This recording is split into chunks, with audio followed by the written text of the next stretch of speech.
Muy bien, me acabo de enterar. Bueno, buenos días a todos y todas. Gracias por la invitación. Me acabo de enterar de que yo abro de alguna manera la lata, que habéis tenido un campamento. ¿Dónde? Ah, urbano, aquí. Explícame un poquitín qué significa un campamento urbano. ¿Habéis dormido todos aquí?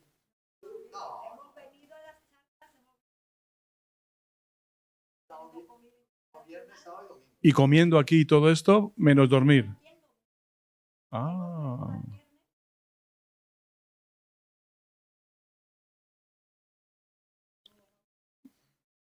Bautismo es porque llovió. Ah, muy bien. ¿Y cuántos habéis ido? Solamente para saber, ¿cuántos habéis ido al campamento urbano? Todos. Uy, uy, uy. La gente está dormida ya, pero si no ha empezado todavía a hablar, por favor. Vale, vale. Bueno. Entonces, a mí el tema que se me ha dado ha sido el de hablar sobre ser peregrinos en la tierra. Y que no sea Lola. Pero, ¿qué habéis aprendido en el campamento urbano sobre esto? Digo, para no repetirlo.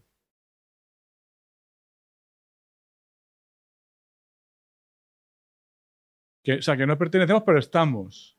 ¿Y algo más? ¿Es por qué y para qué? Es-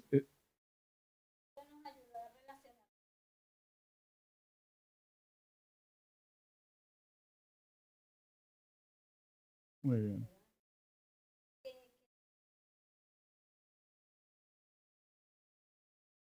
Sí, sí. Qué bueno. Pues mira, que estamos de viaje. Sí, sí. Pues fijaros, voy a decir algo que ya es conocido, pero lo quiero repetir. El tema del peregrinaje o la peregrinación es común a muchas culturas y a muchas religiones. Por ejemplo, la judía, ¿os acordáis, no? El peregrinaje a, a Jerusalén. A los musulmanes, a la Meca, ¿no? Es parte de los 5 pilares. Por ejemplo, los hindúes también tienen la Cambumela. Es decir, y los cristianos también lo han tenido, ¿no? Peregrinajes, etcétera, etcétera, lo sabéis, ¿no? Es decir, que es algo constitucional o constitutivo de todas las culturas y de todas las religiones, de cierta manera. Aquí en España también, si habéis escuchado, está el rocío también, ¿no? Que una vez al año se salta una valla y no sé qué, los rocieros y tal y cual. Es muy importante el Camino de Santiago y todo esto. Pero mmm, es curioso, es como una acción puntual que se hace en algún momento de la vida para decir justamente eso, que pertenecemos a algo más que esto, ¿no? Pero en las religiones, las culturas suele hacer, no cada día, sino que se hace una vez al año. En el hinduismo, por ejemplo, se hace 4 veces en 12 años, ¿no? ¿Me entendéis lo que quiero decir? Es como, sí, aquí, pero no totalmente aquí, ¿vale? ¿De dónde parte la palabra peregrino, por ejemplo? El término peregrino, que es del latín, viene de Roma. Había gente en Roma que eran personas libres, que no eran esclavos o servis, pero que eran personas mmm, libres, pero que por ascendencia, por problemas o lo que sea, no eran personas que tenían la ciudadanía romana. Y entonces estaban, pero no tenían todos los derechos de un ciudadano. A eso se les llamaba peregrinus, ¿no? En el griego un poco lo mismo, viene como residente pero extranjero. Y creo que nosotros nos podemos identificar muchos de nosotros con esto, ¿no? Sin embargo, fijaos, se habla de esto en el tema de algo que hacemos puntualmente, ¿vale? Todas las religiones, muchas de las culturas, pero una vez cada cierto tiempo, para recordarnos esto. Pero luego también en la Biblia se nos dice también, se nos anima a ser peregrinos y peregrinas, pero como modo de vida, que es un cambio. No ya de una manera puntual, sino vivir como peregrinos, como peregrinas, que es una cosa cualitativamente distinta, ¿no? Entonces, vamos a hablar un poquitín de eso. ¿Os acordáis? Yo cuando era joven nos leímos, no sé si habéis leído, el Progreso del Peregrino de Juan Bunyan. No sé si os acordáis. Los que somos un poco más mayores, ¿os acordáis esto, no? Y las dos vías. Había una, yo me acuerdo que hasta la compré, que me llamaba mucho la atención, un cuadro que aparecen como dos caminos. el camino que todo el mundo está de fiesta, que lleva a la perdición, y el camino de los justos aquí es estrechito, con muchos peligros, y al final llegamos ahí. Como si la vida fuese ahora no tener nada de gozo y llegamos allí. Y aquí los que están en la discoteca, bumba, bumba, bumba, al final van allá a otro sitio, ¿no? A mí eso me llama mucho la atención, pero bueno, es una manera muy, muy dualista, muy, digamos, muy oscura de ver la vida, ¿no? Vamos a verlo. Vamos a ver cuáles son las características de ese peregrinaje. Y me imagino que Guille, o quien fuese quien enseñaba, a lo mejor cogió el texto de Hebreos 11, pero yo quiero empezar con esto. En el texto de Hebreos 11, versículos 8 en adelante, habla de Abraham. Entonces vamos a ver un momentín sobre esto. Dice, por la fe, Abraham obedeció la llamada de Dios y se puso en camino hacia la tierra que había de recibir en herencia. Y partió sin conocer cuál era su destino. Por la fe vivió como extranjero en la tierra que Dios le prometió, habitando en cabañas. Y otro tanto hicieron Isaac y Jacob, herederos de la misma promesa juntamente con él, que había puesto su esperanza en una ciudad de sólidos cimientos, cuyo arquitecto y constructor es Dios. Por la fe también, a pesar de que Sara era estéril y de que él mismo había ya rebasado la edad apropiada, recibió Abraham fuerza para fundar un linaje, es decir, que tuvo hijos. Todo porque se fió de quien se lo había prometido. Así que de uno solo, y ya sin vigor, surgieron descendientes numerosos como las estrellas del cielo, incontables como la arena de la playa. ¿Os acordáis de las escenas, no? Pues fijaos, Abraham, este hombre que no es judío, no es un hebreo, sino que es un mesopotamio, es un ¿vale? Que viene de Babilonia, se le dice, sal de tu parentela y en ti serán benditas todas las naciones de la tierra. Y el tío va y lo hace. Pero ahora diré un poco más. ¿Cuáles son las características entonces del peregrino o de la peregrina? Yo he hecho un poquito del Camino de Santiago, ¿vale? Y os quiero decir unas de las características que a mí me da cuando hemos hecho el Camino de Santiago. Primeramente, que caminas hasta que te duelen los pies y los juanetes y te salen heridas y ves a la gente por ahí con un dolor y tal, ¿no? Pero es caminar hacia un destino. El destino era el próximo pueblo donde podemos ir a descansar, ¿no? Pero también una cosa que me llamó la atención de hacerlo era el silencio. Empecé a escuchar mi respiración. No había ni músicas, ni estar conectado al iPod, no sé qué rollo, sino que era escuchar la respiración, el caminar, el sudar, el escuchar, a veces hablar, pero mucho, mucho de silencio. Y con eso viene también la contemplación. Contemplar lo que hay alrededor. De repente, al caminar, que caminamos, ¿qué? A 4 o 6 kilómetros a la hora más o menos, como máximo, pues te da tiempo a mirarlo todo. Lo verde, lo pequeño, lo que pasas de largo, vamos siempre rápido por todo el mundo, ¿no?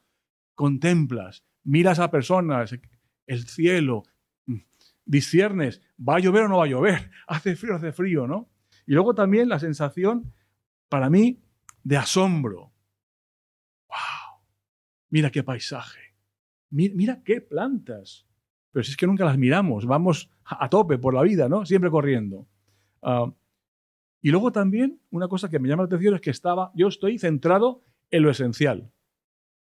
En el cansancio, en mi respiración, si tengo sed, el hambre que tengo y las ganas que tengo de llegar ahí para poder descansar. Cosas muy básicas. El peregrinaje tiene esto que nos ayuda. Hay sudor, dolor, alegría, esperanza, cansancio, lucha, compañerismo, descanso. Hay disfrute y renuncia. Hay dolor cuando caminas mucho. Los músculos que no hemos utilizado empiezan a decirte, oye, a ver si me usas más. Y por otro lado, hay también esa renuncia, ese dolor, pero también disfrute de conocer cosas de manera distinta. El peregrinaje es algo muy, muy dinámico, ¿vale? Y se dice de Abraham, ¿no? Que dejó por fe su tierra y tal, y no sé qué, y tal, por fe. Pero la historia es más amplia. Abraham también mete la pata muchas veces. No es un peregrinaje perfecto. ¿Os acordáis la historia? Da a su mujer al rey, dice, "Oh, me va a matar porque mi mujer es guapa y tal y cual. No, no, es mi hermana. Y dice el rey, pero oye, que no es tu hermana, que es tu esposa. Ah, bueno, es que me haya confundido, es que potato, ¿sabes? Que se pronuncia así. Tal. ¿Entendéis? O sea, que no es perfecto, pero al final es como, en el fondo, lo hizo bien. Vale. Pero ¿veis la tensión? No es hacer algo una vez al año porque eso me dice que no pertenezco aquí, sino que se nos habla también de vivir como peregrinos y peregrinas en la tierra. Eso es un poco extraño, ¿eh? A ver, es una metáfora, es una imagen. En la Biblia se nos habla constantemente del discipulado, de la vida cristiana como el seguimiento de Jesús. Y veis también que tiene que ver con caminar, con cercanía a Jesús. Podemos caminar a 200 kilómetros de distancia o cerca. Esa es la intimidad que podemos tener con el Señor. Compartir esa parte del camino, no. Es una metáfora, ¿no? Es una forma, diría yo, de estar en el mundo. Pero este caminar constante, este peregrinaje, puede ser también problemático, ¿no? A ver, si estamos siempre de paso, ¿qué ocurre? Que no haces raíces en el sitio, ¿no? Entonces, por favor, no me tiréis piedras. Pero unos ejemplos. ¿Los extranjeros en España se adaptan o viven como si vivieran en su país aquí? Si habéis estado con españoles, eso es una constante crítica que se hace, ¿no? O cuando en vuestros países viene gente, es que no se adaptan. Es que esta gente vive como si fuesen alemanes en Colombia, ¿no? O viven como norteamericanos en España. Oye, que esto es otra cosa. ¿Me entendéis lo que quiero decir? Es un problema de cómo estar en la sociedad, ¿no? Por ejemplo, hace poco estaba leyendo algo sobre muchos musulmanes en el Reino Unido. Decía un imán, no nos gusta la cultura británica, su homosexualidad, cuánto beben, no sé qué, no sé cuántos y tal y cual, queremos la Sharia, ¿no? Que es la ley musulmana. Pero sí te beneficias del sistema social británico. Dije, hombre, es una manera muy peculiar también de estar en un país. No me gusta, pero aprovecho todo lo que tengo, ¿no? Vale. Pero ¿hay una forma mejor? O sea, vivir, perdonadme, no me tiréis piedras, vivir como hondureño en España. No me gusta nada España, pero bueno, me beneficio de todo. Es una manera de estar y tenemos derecho a hacerlo. Pero yo digo, ¿hay una manera mejor de estar aquí como peregrinos, como peregrinas? Fijaos, en la historia de la Iglesia ha habido de todo tipo de modelos. El modelo escapista, es decir, vivimos mirando al cielo y nos da igual lo demás. ¿Que se destruye la tierra? Bueno, como al final se tiene que destruir, tengo un versículo para eso, me da igual, ¿no? O el espiritualismo. Bueno, lo importante es lo interior, lo interior.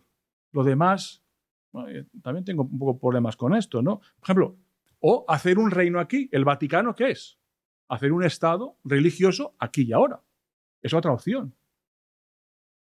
O la Ginebra, no la bebida, pero la Ginebra de Calvino. Hacer de una ciudad el ejemplo cristiano para todos y que sean las leyes cristianas incluso, ¿no?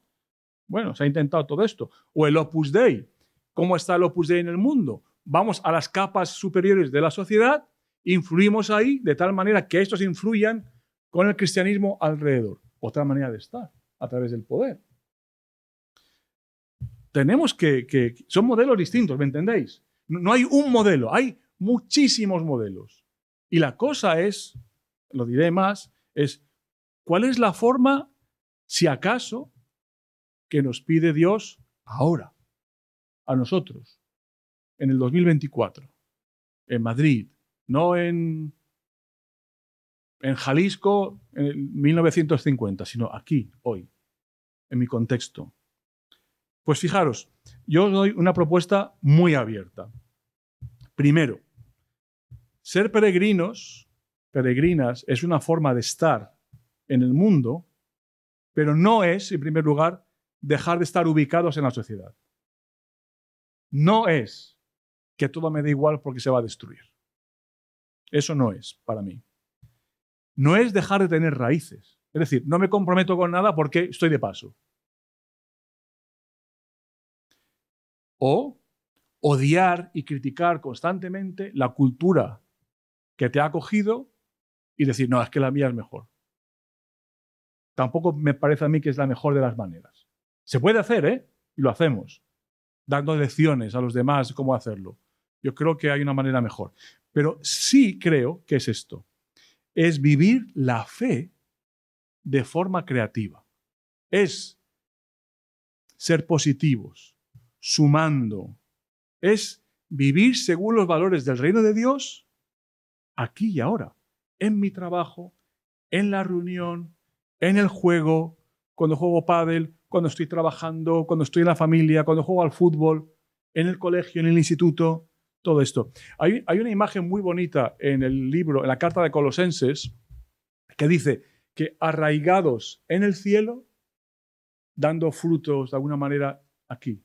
Es como ese árbol que está plantado en los lugares celestiales en Cristo, pero el fruto no lo da en el cielo, sino que lo da aquí.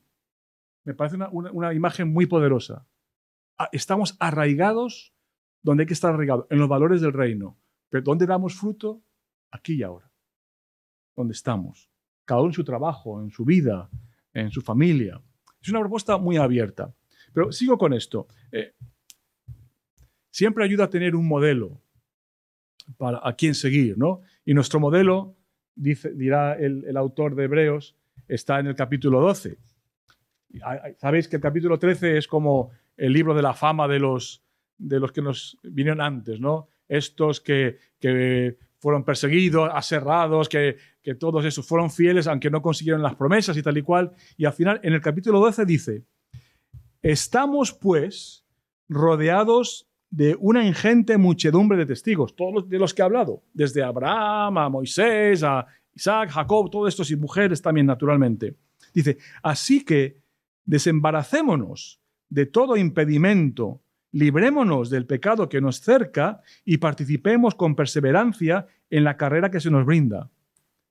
Hagámoslo con los ojos puestos en Jesús, origen y plenitud de nuestra fe. Jesús, que renunciando a una vida placentera, afrontó sin acobardarse la ignominia, la vergüenza de la cruz y ahora está sentado junto al trono de Dios. Tened, por tanto, en cuenta a quien soportó una oposición tan fuerte de parte de los pecadores. Si lo hacéis así, dice el autor, el desaliento no se apoderará de vosotros. Las personas que están recibiendo la carta a los hebreos parece ser que están recibiendo amenazas y han perdido algunas de sus posesiones por causa de ser cristianos. No sabemos muy bien qué ha pasado, pero es el ejemplo de Jesús. ¿Quién es Jesús? Es el Dios hecho carne, el Dios hecho humano. Y nos dice que Jesús provee destino y camino. Pero ¿cómo vivo en este mundo? De la manera que Jesús. Que Dios se encarna en una persona para vivir entre nosotros. ¿Dónde encontramos a Jesús en los evangelios? Siempre orando, ¿a que sí? Siempre. ¿No?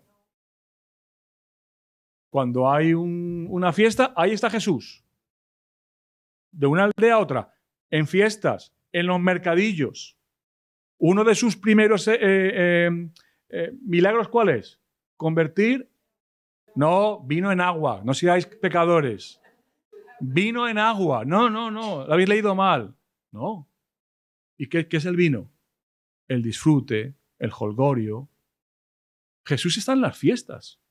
¿Me entendéis lo que quiero decir? ¿Cómo está Jesús en el mundo? En la sociedad. Ahí donde tiene que estar. Ahora, alguno dirá, o sea que yo tengo derecho para emborracharme. Tú tienes todo el derecho del mundo a hacer lo que quieras. ¿Qué te está diciendo el Espíritu? De cómo estar en el mundo. ¿Me entendéis? Pero hay que estar. Si nos retiramos de todo y al final vivimos solamente aquí, mal ejemplo de cómo vivir los valores del reino. Pero fijaros, Los cristianos antiguos hablaban de la imitatio Christi, imitar a Jesús. Para eso hay que conocer la historia de Jesús, cómo está, y leerla de una manera crítica.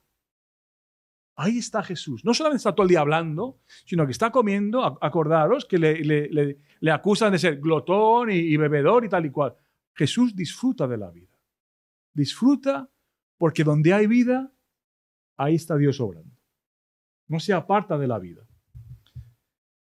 También dice, dejad el pecado. Y una cosa que aprendí rápidamente haciendo el Camino de Santiago es que hay que ir ligero. Si llevas una mochila muy gorda, Agnet, ¿te acuerdas?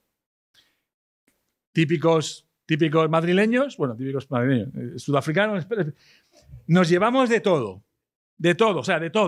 y más. Y nos dijeron, no llevéis mucho, digamos. Estábamos en Asturias y de repente un calor, y si estás en Asturias a 28 grados, con el calor, mira, Anet no podía, yo estaba con la mía y la suya. Estaba sudando. Llegamos al primer sitio y dijimos, esto es ridículo. Entonces dejamos casi todo en un sitio que se lo llevase a donde estábamos, la base y tal y cual, y fuimos ligeros.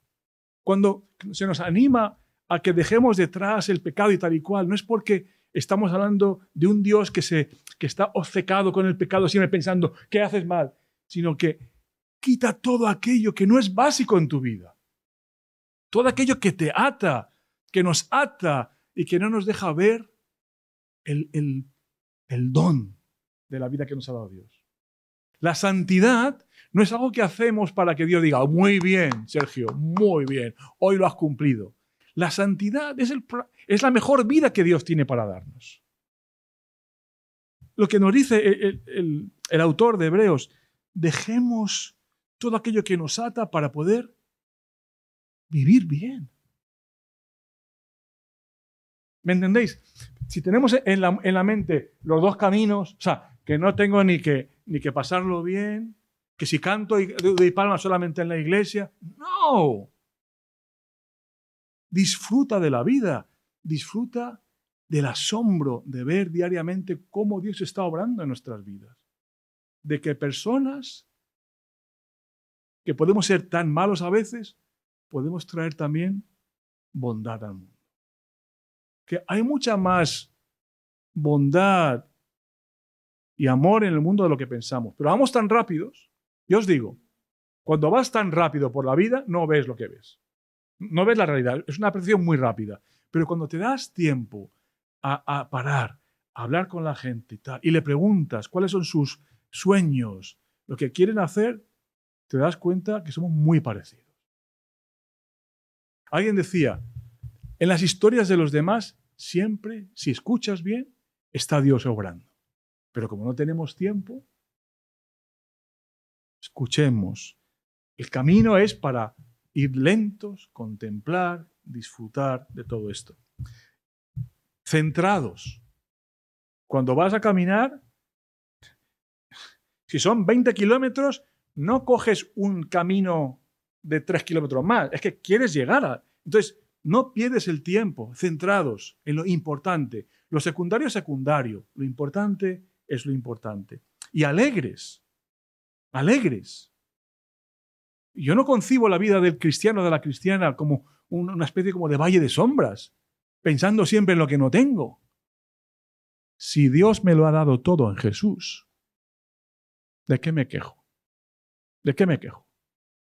Si estos niños que hemos escuchado nunca han recibido un regalo y cuando lo reciben son las personas más alegres del mundo, ¿de qué nos quejamos?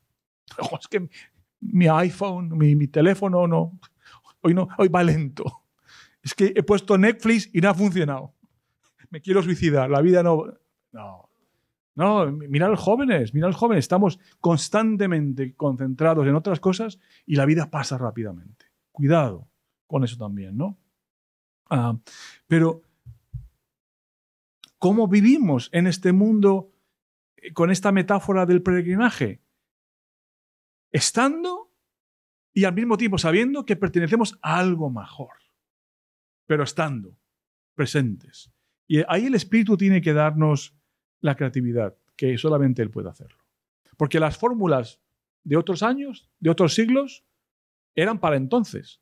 ¿Y ahora cómo estamos? ¿Cuál es la parte de Dios en todo esto? Que nosotros nos esforzamos de alguna manera, pero Dios nunca ha dejado de estar cerca. Así que Él provee, Él guía, Él cuida, Él es el fiel que está siempre con nosotros y el que nos guía a hacerlo de una manera, no diría adecuada y la mejor, sino la que corresponde a cada momento. Fijaos, ¿cómo vivió la iglesia primitiva, la iglesia de los comienzos esto? Pues hay un texto que se llama la Carta a Diogneto, que es un cristiano que le escribe a un tal Diogneto alrededor del siglo II, 158 más o menos después de Cristo, y les está comentando algo sobre cómo viven los cristianos en el mundo, ¿no? Fijaos lo que dice. Tiene también, quizás demasiado idealista, pero quiero leerlo. Dice, porque los cristianos no se distinguen del resto de la humanidad, ni en la localidad, ni en el habla, ni en las costumbres, porque no residen en alguna parte en ciudades suyas propias, ni usan una lengua distinta, ni practican alguna clase de vida extraordinaria, ni tampoco poseen ninguna invención descubierta por la inteligencia o estudio de hombres ingeniosos, ni son maestros de algún dogma humano como son algunos. Pero si bien residen en ciudades de griegos y bárbaros, según ha dispuesto su suerte de cada uno, y siguen las costumbres nativas en cuanto a alimento, vestido y otros arreglos de la vida, pese a todo, la constitución de su propia ciudadanía, que ellos nos muestran, es maravillosa o paradójica. Y evidentemente desmiente lo que podría esperarse. Fijaos lo que dice. Residen en sus propios países, pero solo como transeúntes. Comparten lo que les corresponde en todas las cosas como ciudadanos y soportan todas las opresiones como los forasteros. Todo país extranjero les es patria y toda patria les es extraña. Se casan como todos los demás, hombres, y engendran hijos, pero no se desembarazan de su descendencia. No tienen abortos, no exponen a los niños en las calles como hacían los romanos. Celebran las comidas en común, pero cada uno tiene su esposa. Compartimos, que es lo que habíais dicho, pero hay cosas que no compartimos. ¿Entendéis lo paradójico? Su existencia, no viven en la carne. Su existencia es en la tierra, pero su ciudadanía es en el cielo. Obedecen las leyes establecidas y sobrepasan las leyes con sus propias vidas. Aman a todos los hombres y son perseguidos por todos. No se hace caso de ellos y pese a todo se les condena, se les da muerte y aún así están revestidos de vida. Piden limosna y con todo hacen ricos a muchos. Se les deshonra y pese a todo son glorificados en su deshonor. Se habla mal de ellos y aún así son reivindicados. Son escarnecidos y ellos bendicen. Son insultados y ellos respetan. Al hacer lo bueno son castigados como malhechores. Siendo castigados se regocijan, como si con ellos se les reavivara. Los judíos hacen guerra contra ellos como extraños y los griegos los persiguen. Y pese a todo, los que los aborrecen no pueden dar razón de su hostilidad. Y acaba con esto. En una palabra, lo que es el alma al cuerpo, estos son los cristianos en el mundo. Me llama la atención que no hay una fórmula de cómo hay que hacerlo, sino que es el Espíritu el que tiene que llevarnos a esto. Es fácil dar fórmulas desde donde uno está, pero tú sabes cuál es tu necesidad, cuál es tu situación, cada uno de nosotros. Ahí es donde Dios ha prometido estar con nosotros y ayudarnos. En esta vida paradójica de que toda patria les es extranjera, pero como extranjeros viven en patrias.